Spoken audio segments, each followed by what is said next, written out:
안녕하세요. 대형멘토 황대근입니다. 오늘은 한국전력 함께 살펴보도록 하겠습니다. 금일 굉장히 좀 강한 이슈가 나와 주었죠. 이 동해에 이 석유랑 가스가 매장돼 있을 가능성이 높다라는 이야기인데, 사실 이렇게 되면은 최대 수혜주가 될 수 있는 게 바로 한국전력이 될 수 있다라고 제가 말씀을 드리고 싶습니다. 사실 지금 시장의 관심사를 보게 되면 대표적으로 뭐 천연가스 관련된 종목들, 그리고 석유 관련된 종목들이 이 테마성 형식을 띠면서 이 강한 상승에 대한 흐름세를 보여주고 있습니다. 우선 석유 관련된 종목부터 보게 되면 뭐 흥구석유가 있겠죠. 그리고 나서는 한국석유, 뭐 중앙에너비스 같은 이 석유 관련된 종목들이 이 주가의 상승 모습을 보여주고 있다. 자, 이렇게 설명을 드릴 수 있을 것 같고, 천연가스 관련된 종목들이 또 있죠. GSE, 그리고 옆 동네에 이 공기업인 한국가스공사도 있습니다. 한국가스공사도 금일 뭐 한 30%가량의 이 강한 주가 상승 모멘텀을 받아주고 있는 상황인데, 이 사실 비교를 해보면 다소 이 한국전력 같은 경우에는 이 강한 모멘텀을 받지는 못하고 있는 상황이다. 자, 이렇게 이 결과론적으로 설명드릴 수 있는데, 때문에 제가 이 숨은 수혜주로서 사실은 한국전력이 대표적인 수혜가 될 수 있다라고 금일 영상을 통해서 좀 말씀을 드리고 있는 부분인데, 자, 왜 그런지 관련된 이야기 한번 진행을 해보도록 하겠습니다. 자, 우선은 한국전력 같은 경우에 이 석유, 그리고 그 다음에 LNG죠, 액화천연가스를 외국에서 수입을 하는 경향이 있죠. 그래서 만약에 이제 국내에서 이 석유랑 가스가 매장이 되어 있다라고 하면 실적에 대한 부분이 굉장히 강하게 개선이 될 수 있습니다. 지금까지 뭐 문재인 정부부터 해서 지금까지 뭐 가장 문제가 되었던 부분이 바로 한전의 적자 부분이죠. 그래서 이 적자를 해소하기 위해서 많은 노력을 하고 있는데, 지금 이런 석유와 가스가 매장이 되었다라는 이슈 자체가 이 적자 해소에 대한 긍정적인 요소가 될 수 있다는 점 말씀을 드립니다.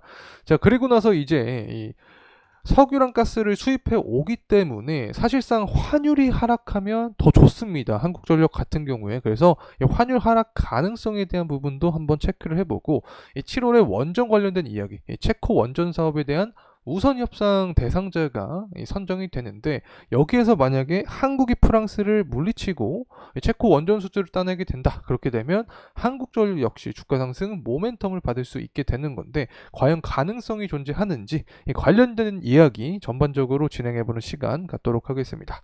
구독과 좋아요 부탁드리고 금일 영상도 끝까지 시청해주시면 감사하겠습니다. 일단 지금 어떤 이야기가 나와주고 있냐면, 동해에 140억 배럴의 석유랑 가스에 대한 매장 가능성이 크다. 그래서 시추 계획을 승인했다라는 이야기가 나와주고 있습니다. 영일만 앞바다에 석유랑 가스 매장 가능성이 높기 때문에 시추를 하게 되는데, 이 결과 자체가 내년 상반기에 나올 가능성이 높다. 그래서 상업적인 부분은 2035년부터 개발을 시작할 예정인데, 가치 자체가 3전에 시총 5배가량을 갖고 있다라는 이야기가 나와주고 있습니다. 특히 뭐 천연가스 같은 경우에는 한 29년치의 매장치를 예상을 하고 있다라는 이야기가 나와주고 있고, 석유는 4년치에 대한 부분을 예상을 하고 있습니다.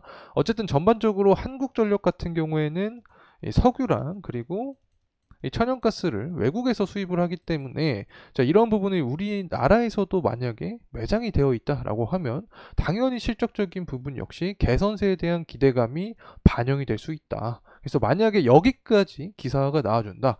예를 들어서 뭐 한국전력 이 원재료 비용, 이 비용에 대한 부분이 감소를 하면서 실적이 개선이 될 것이다 라는 그런 기사가 나와주게 되면 추가적으로 강한 거래량과 함께 주가 상승 모멘텀까지 이어질 수 있지 않을까 생각을 하고 있습니다.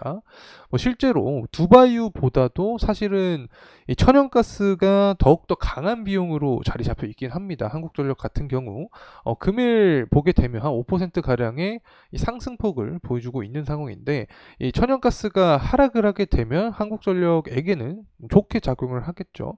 현재 단기적으로 봤을 때 거의 뭐 한 달 동안 굉장히 가파른 상승세를 보여줬기 때문에 이 가격적인 조정과 기간적인 조정을 보여준다. 그래서 천연가스 가격이 이 하락하는 모습을 보여주게 되면 이 부분에 의해서 강한 상승 모멘텀도 받을 수 있게 되지 않을까 개인적으로 생각을 합니다.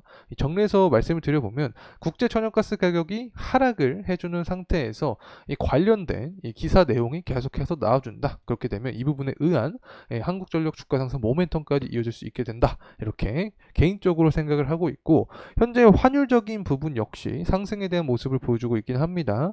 이 단기적으로 봤을 때 2024년 4월 달이죠. 한 1,400원 가량 단기 피크를 기록을 했는데, 만약에 천연가스가 아니라 이 환율이 다시금 1,400원 구간까지 도달한 이후에 하방 모멘텀을 받게 된다. 그렇게 되면 당연히 한국전력 같은 경우도 수급적인 측면이나 업황적인 측면에서 좋은 모습을 받을 수밖에 없습니다. 재차 강조드렸지만 수입을 많이 한다라고 설명을 드렸죠. LNG랑 석유를 이 수입을 하기 때문에 달러 가치가 떨어져야 한국전력은 좋습니다. 사실 조선이나 해운주와는 좀 반대되는 모습이죠. 그래서 어쨌든 환율이 하락할 때 한국전력은 수혜주가 될 수 있다는 점 다시 한번 말씀드립니다.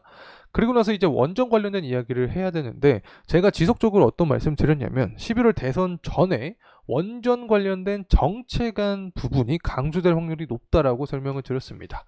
특히 바이든이나 트럼프 모두 공통 정책안이 원전이기 때문에 해당 관련된 기사가 나올 확률이 높은데, 아니다 다를까 또 금일 원전 관련된 미국의 어떤 의지를 좀 보여주고 있습니다.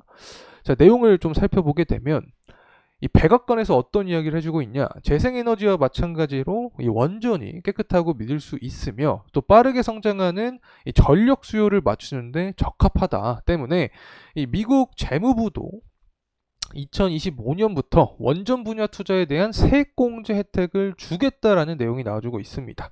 결과적으로 공통 정책안인 원전에 대한 긍정적인 이야기를 해주면서 투자 심리를 자극을 해주는 거죠.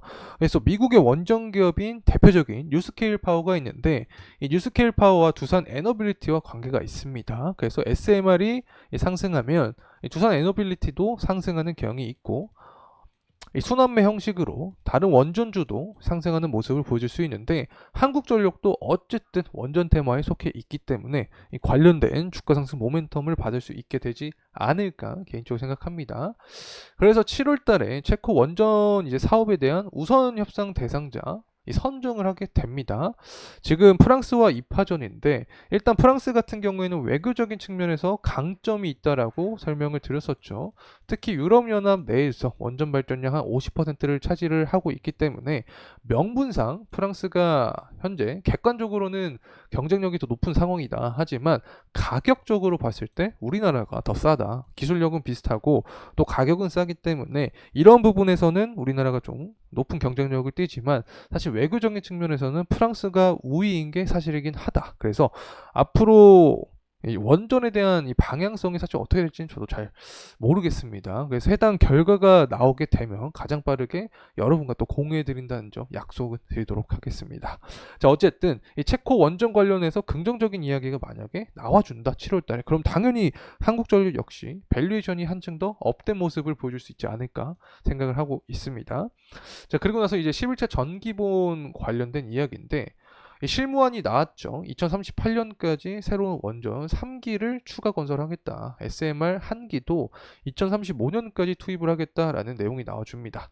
사실은 총선에서 민주당이 승리를 하지 않았더라면 원전 관련된 조금 더 적극적인, 좀 더 좋은 그런 정책안이 나올 수 있지 않았을까 생각을 하고 있는데, 민주당이 총선에 이겼고 또 고준위 특별법도 반대를 했죠. 때문에 이 원전 관련된 부분이 조금 약한 모습을 보여주고 있지 않나 개인적으로 생각합니다.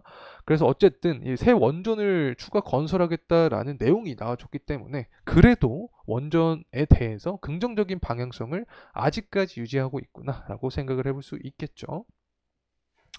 자, 그리고 나서 이제 가격적인 흐름세 함께 살펴보려고 합니다. 한국전력 같은 경우 금일 한 4에서 5% 가량의 상승 모멘텀을 받아주고 있는 상황입니다. 사실 뭐 3월 달에 주가의 피크를 기록을 했죠. 당시에 단기 과매수 구간을 도달한 이후에 가격적인 조정과 기간적인 조정을 거쳐주는 모습이었다. 그래서 이제 과매도 구간에 근접한 상황에서 주가의 반등 흐름세를 보여주고 있는 상황이다. 이렇게 설명을 드립니다. 수급적인 측면도 함께 좀 체크를 해보도록 하겠습니다. 하겠습니다. 금일은 외국인과 기관의 매집 물량이 좀 강하게 나와주고 있는 상황입니다. 지난 3거래일 동안 매도세, 거의 4거래일이죠. 4거래일 동안의 매도 물량에 대한 부분이 금일 1거래일 만에 매집세로 다 바뀌었다. 자, 이렇게 해석을 할 수 있겠죠. 4거래일치의 매도 물량이 모두 다 들어온 상황이다. 이렇게 해석을 할 수 있겠습니다. 기관 같은 경우에는 전 거래일부터 좀 강한 매집에 대한 의지를 보여주고 있는 상황이다. 이렇게 해석할 수 있는데, 연기금과 사모펀드가 좀 강하게 매집세를 들어와 줘야 한국전력 역시 주가 상승 모멘텀을 더욱더 받을 수 있지 않을까 생각하고 있습니다. 이런 사모펀드나 연기금 같은 경우에는 결국에 7월 달에 해외 원전 수주에 대한 동향에 따라서 반전세를 보여줄 수 있지 않을까 생각을 합니다. 그리고 나서는 이제 전기요금을 올리겠다라는 그런 제스처가 나와주게 되면 이 부분에 의해서 당연히 연기금 사모펀드도 매집세에 대한 부분을 보여줄 수 있겠죠. 그러면 주가 역시 재차 상승에 대한 부분을 받을 수 있게 된다는 점 말씀을 드리고, 재무적인 측면을 보더라도 사실은 2019년부터 해서 2023년까지 뭐 영업이익 그리고 당기순이익 모두 적자를 기록을 했습니다. 하지만 24년 12월부터 26년 12월까지 모두 실적의 개선세를 전망을 하고 있는 상황인데, 앞서서 확인을 했듯이 만약에 이 동해 앞바다에 석유랑 가스가 매장이 되어 있으면 당연히 수입을 해왔던 한국전력 같은 경우에 실적의 개선세가 더욱더 가파르게 나올 수 있게 된다는 점 말씀을 드립니다. 그렇게 되면 당연히 주가 역시 상승에 대한 부분을 우리가 예상을 할 수 있게 된다. 이렇게 설명을 드립니다. 자, 그리고 나서 이제 BPS 측면을 보려고 하는데, 사실 24년 12월 달부터 봐야겠죠. 이때부터 영업이익이 흑자로 돌아서니까 공기업의 성향이 있기 때문에 조금 차별점이 있다라고 하지만, 기업의 주당순 자산가치인 BPS가 6만 원대 후반을 전망을 할 수 있습니다. 현재 가격과 비교했을 때 거의 3배가량 괴리가 나는 구간이기 때문에 다시 한번 시장의 가치를 제대로 받는다라고 하면 한국전력 역시 상승에 대한 흐름을 유지를 할 수 있지 않을까 개인적으로 보고 있습니다. 그래서 주봉의 흐름상 일단은 21선 구간을 돌파를 해주는 모습을 우리가 포인트로 볼 수 있지 않을까 개인적인 말씀드립니다. 자, 이상으로 한국전력에 대한 영상 마무리하도록 하겠습니다. 금일 시간이 도움이 되셨다면 구독과 좋아요 부탁드리겠습니다. 감사합니다.